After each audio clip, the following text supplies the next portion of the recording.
오늘은 DP에서 다루는 이런 가혹행위가 왜 일어나는지 심리적인 요인을 한번 살펴보려고 해요.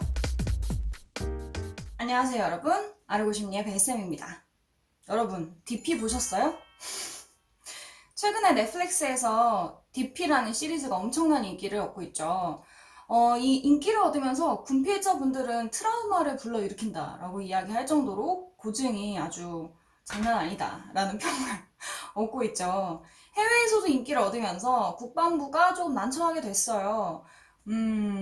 그 정도로 DP의 영향이 좀 큰 것 같은데, 그래서 오늘은 DP에서 다루는 군대 문제들, 이런 가혹행위가 왜 일어나는지 심리적인 요인을 한번 살펴보려고 해요. 저는 사실 2021년부터, 올해부터 시행된 군사경찰 피해평가 전문가로도 활동을 하고 있죠. 이 제도는 군인이 범죄 가해자인 경우에 피해자를 면담을 해서 보고서를 쓰고 재판에 피해자의 목소리가 들어갈 수 있게끔 만든 제도입니다. 그래서 제가 이런 군대 안에서 일어났던 일들에 관심을 많이 갖고 있는데요. 그러다가 DP 예고편을 딱 보게 된 거예요. 이건 내가 봐야 되겠다 라고 생각을 하고 DP를 바로 봤습니다. 그래서 오늘은 DP 플러스 이 X들은 도대체 왜 이런 짓을 도대체 왜 사회에서는 잘 살던 사람들이 군대에 들어오면 이런 악마 같은 짓을 하게 되는 걸까? 그 이유에 대해서 한 3가지로 정리를 해봤습니다. 첫 번째, 동조하지 않으면 나도 타깃이 될 수 있다. DP를 보면 황장수 병장이 조석봉을 엄청 악랄하게 괴롭히죠. 그러다가 하루는 조석봉이 너무 천사 같고 착한 사람인데 갑자기 일병들을 다 소집을 하더니 얼차려를 시킵니다. 그리고 안준호에게도 야 너도 한마디 해 라고 얘기한단 말이에요. 그러자 안준호가 약간 의아한 표정을 지으면서 얼차려를 시키지 않고 그냥 일병들을 들여보내요. 그러다가 돌려보낸 일병 중 한 명이 황장군에게 잡혀서 다시 그 자리로 돌아오게 됩니다. 그러면서 일병을 한 대씩 팍팍 때리면서 안준호에게도 때리라고 해요. 이런 장면을 보면 그 장면, 그 씬 안에 있는 일병 혹은 이병은 내가 동조하지 않으면 나도 타깃이 되겠구나 라는 생각을 자연스럽게 하게 됩니다. 이런 장면을 봐오다가 만약에 그 1병이나 2병을 불러서 병장이 야 너도 때려 이렇게 이야기를 한다면 과연 우리는 안준호처럼 싫습니다 라고 할 수 있을까요? 물론 그 씬에서는 싫습니다 라고 이야기하진 않았어요. 그런데 그냥 전 눈으로 말했잖아. 싫어 이 새끼야 이렇게. 과연 우리는 그만큼의 용기를 낼 수 있었을까? 그리고 안준호는 DP가 아니었다면 그런 행동을 할 수 있었을까요? 사실 이렇게 극단적인 상황이 아니더라도 사람은 기본적으로 동조에 취약합니다. 동조는 그게 옳다고 생각해서 따라가는 게 아니에요. 그거보다는 그게 틀렸다는 걸 알거나 혹은 그냥 아무 생각을 하지 않고 따라가는 거지. 왜냐? 틀렸다는 걸 알고 따라가면 더 괴로우니까. 이와 관련된 되게 유명한 심리 실험이 하나가 있어요. 선분 실험이라고 하는 건데 연구자들은 몇 명의 참가자들을 불러요. 그리고 선을 보여줍니다. 한 선은 뭐 요만해. 그리고 두 번째 선은 이만하고 세 번째 선은 한 요만합니다. 그러니까 이 두 번째 선이 제일 긴 거죠. 그리고 쫙 참가자들을 줄을 지어놓고 한 사람 한 사람 물어봐요. 이 3개의 선분 중에 가장 긴 게 뭐예요? 이렇게. 그럼 당연히 2번이라고 해야 되잖아요. 그런데 나는 이 줄에 가장 마지막에 있는 거야. 그래서 내 앞에 첫 번째, 두 번째, 세 번째, 네 번째, 다섯 번째 사람들이 다 3번이 제일 길다고 이야기를 하는 거예요. 그리고 내 차례가 됐어. 나는 어떻게 결정을 할까? 2번이라고 정답을 이야기하기에는 조금 뭔가 심리적인 압박이 있어요. 그 세 번째 선분이 길다고 하기에는 이건 분명히 틀렸어. 어떻게 하실 건가요? 대부분의 사람들은 오답을 똑같이 이야기를 했습니다. 그러니까 틀린 걸 알면서도 오답을 이야기를 하는 거지. 이게 바로 동조 효과예요. 우리는 이렇게 너무너무 쉬운 문제에서도 동조를 하게 됩니다. 뻔하게 틀린 거라는 거 알면서도 말이죠. 근데 솔직히 이 실험으로 군대 내 가혹행위를 설명을 하기에는 너무 멀지 않나? 라고 생각할 수 있어요. 왜냐면 내가 세 번째 선분을 결정한다고 해서 누군가를 때리거나 누군가를 괴롭히거나 가혹행위를 하는 건 아니니까. 그럼 들어가 볼까요? 는 사회적 아이덴티티. 그러니까 두 번째 아이덴티티라는 겁니다. 이 제복 자체가요. DP에서 보면 훈련 기간 중에 훈련병들은 이름을 부르지 않고 285번 훈련병 이렇게 이야기를 하죠. 이렇게 또 다른 이름을 갖게 돼요. 내 이름이 아닌, 그리고 남들과 크게 다르지 않은 나의 개인적인 독특성을 표현할 수 없는 그런 번호나 아니면은 기밀병 이렇게 불리게 된단 말이죠. 사회에서는 솔직히 나를 잘 표현할 수 있는 방법이 되게 많아요. 이름 말고도 머리 스타일, 옷 입는 거, 그리고 다양한 것들이 있죠. 근데 군대에 딱 들어가자마자 똑같은 머리, 똑같은 옷, 심지어 이름조차 없어. 이건 누군가에게는 엄청난 신분 세탁, 누군가에게는 지위의 박탈이 될 수도 있죠. 왜냐? 사회에서 엄청난 지위를 누리고 있었다면 말이에요. 나의 군대 내 지위가 곧 내가 되는 거거든요. 그럼 나는 완전 새로운 사람이 되는 거예요. 이건 사실 익명성의 효과와 굉장히 비슷합니다. 우리는 자기 개념, 그러니까 내가 어떤 사람이고 어떤 윤리적 기준을 가지고 살아가던 사람인지 이거를 지각하지 못하게 되면 환경의 영향에 굉장히 취약하게 됩니다. 이 환경에 미쳐버려요. 여기서 한 실험을 살펴볼게요. 실험은 하나의 신문 광고로 시작됩니다. 신문에는 심리 실험에 참가할 알바생을 모집한다는 기사를 냈어요. 그때 당시에는 이런 식으로 모집을 많이 했거든요. 고용된 참가자들은 2주간 감옥처럼 만들어진 곳에서 생활을 한다는 말을 들었어요. 그리고 그 대가로 $15 정도의 일당을 받습니다. $15면은 거의 한 2만 원 조금 안 되는 수준이었어요. 근데 그때는 이제 옛날이니까 꽤 큰 돈이었죠. 이 70명의 지원자 중에서 짐바르도는 심리적으로 안정되고 육체적으로 혹은 심리적으로 장애가 없고 과거의 범죄나 약물 남용 이력이 없는 사람 25명, 24명을 모집했습니다. 이 24명은 모두 미국이나 캐나다의 중산층 가정 출신, 좋은 교육을 받은 대학생들이었어요.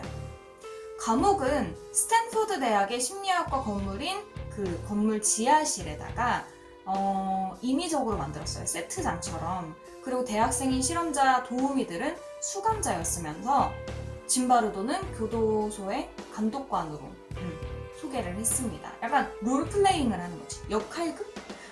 그래서 최초의 실험에서 24명의 선발 인원 중에 교도관은 9명, 그리고 죄수 9명만 참가를 했어요. 나머지 사람들은 혹시나 일어날 수 있는 상황에 대비해서 이제 예비 인력으로 뽑은 겁니다. 교도관은 3명씩 3조로 나누어서 하루에 8시간씩 3교대로 일을 했어요. 진짜 신체랑 되게 비슷하죠? 죄수들은 3개의 깜빵에 나눠서 3명씩 들어가게 됐습니다. 실험 참가자 중에서 교도관 역을 맡은 사람들은 무기, 나무 공봉 있죠? 이런 거 옆에다가 차고 다니잖아. 그거, 그리고 셔츠, 바지, 카키색인 가짜 교도관 복을 받았어요. 그리고 그걸 이제 입고 생활을 하는 거예요.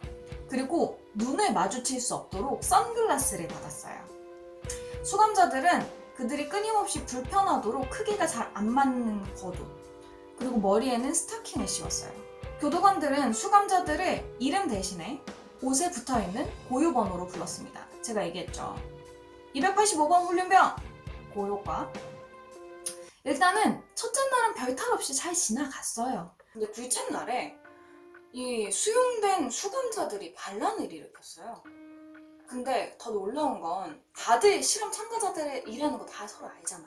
그런데 반란을 일으켰고 그 반란을 잠재우기 위해서 연구진들에게 묻지도 않고 교도관들의 역할을 했던 사람들이 소화기로 수감자들을 마구 폭행을 한 사건이 일어납니다.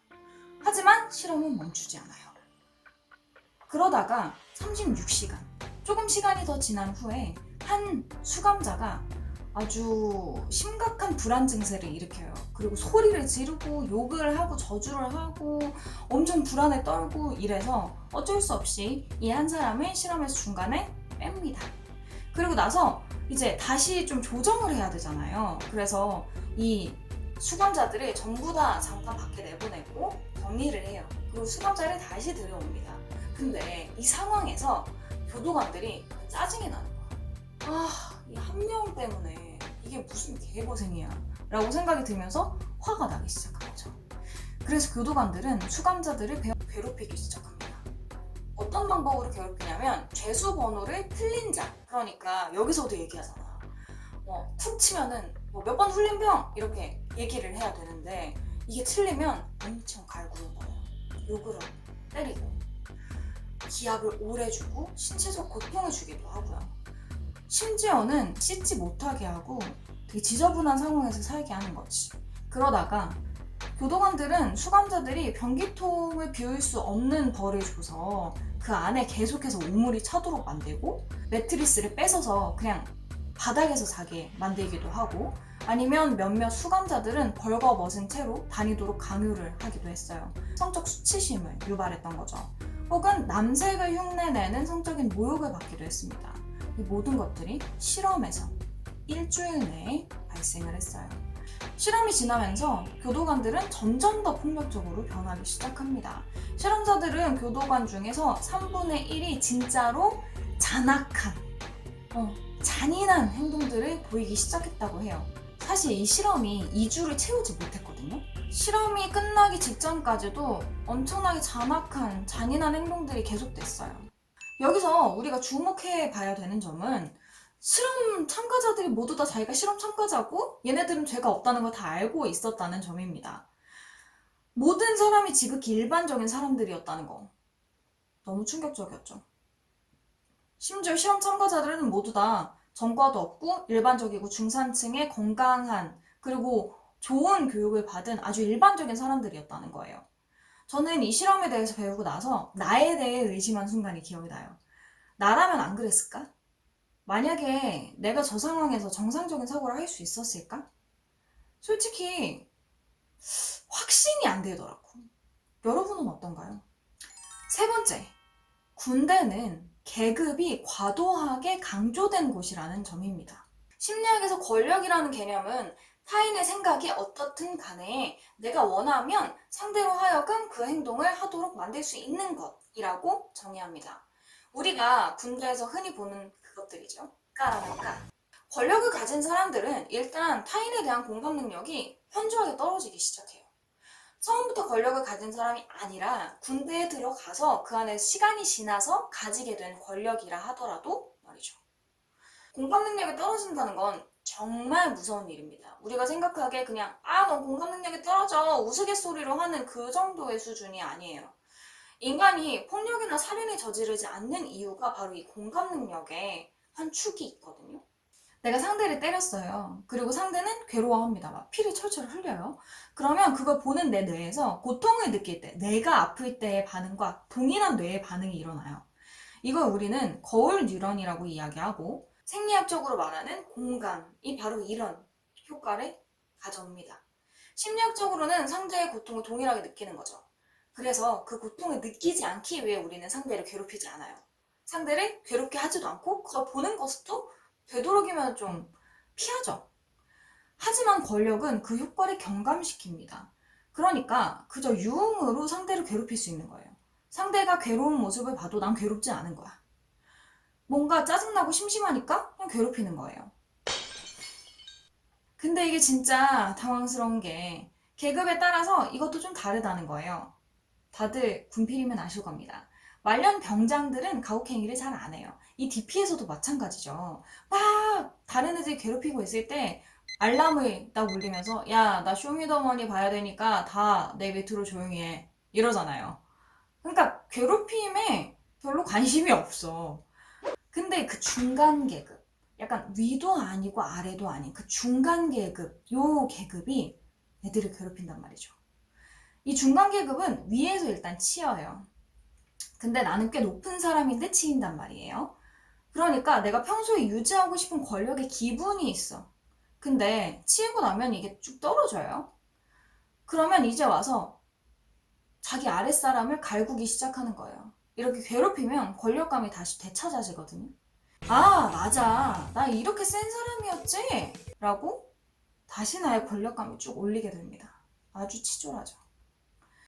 자, 그러면 이런 상황을 타개할 수 있는 방법이 없을까? 사실 다양하지만 군대의 시스템에 대한 이야기는 하지 않을게요. 왜냐면 이건 어차피 내가 떠들어도 군이라는 기관이 바뀌는 건 좀 먼 이야기니까. DP에서도 이야기하죠. 수통 번호 보셨습니까? 경쟁할 때 썼던 거라고.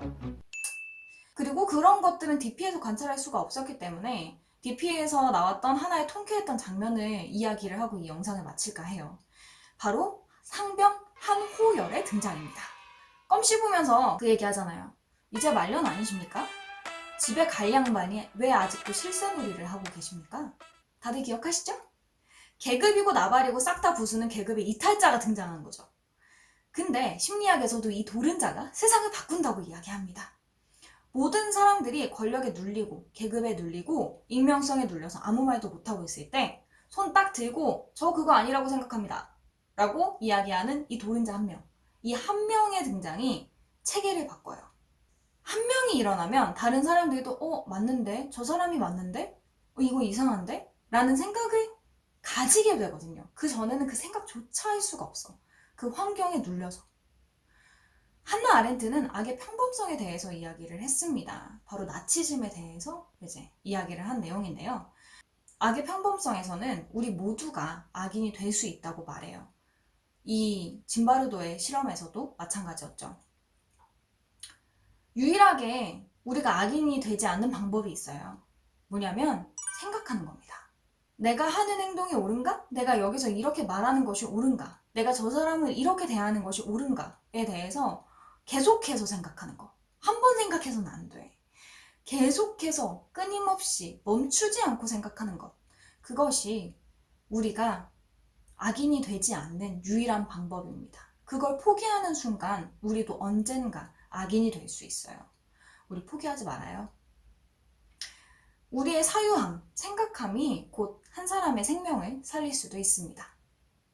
자, 여러분 오늘은 DP에 대한 리뷰 플러스 심리학적인 고찰을 한번 해봤어요. 어떠셨나요? 재미있으셨나요? 다시는 이런 일이 없기를 바래요. 제가 군사경찰에서 만나는 여러 피해자들을 보면서 와, 아직까지 이런 일이 있구나 라는 생각을 하거든요. 실업자 돼도 되니까 이런 일 정말 이제 없었으면 좋겠고요. 군은 이런 심리적인 요인들을 더 잘 고려해서 이런 일을 처음부터 예방할 수 있는 시스템을 갖추기를 원합니다. 이번 영상 도움되셨다면 구독과 좋아요, 알림 설정, 환호 잊지 마시고요.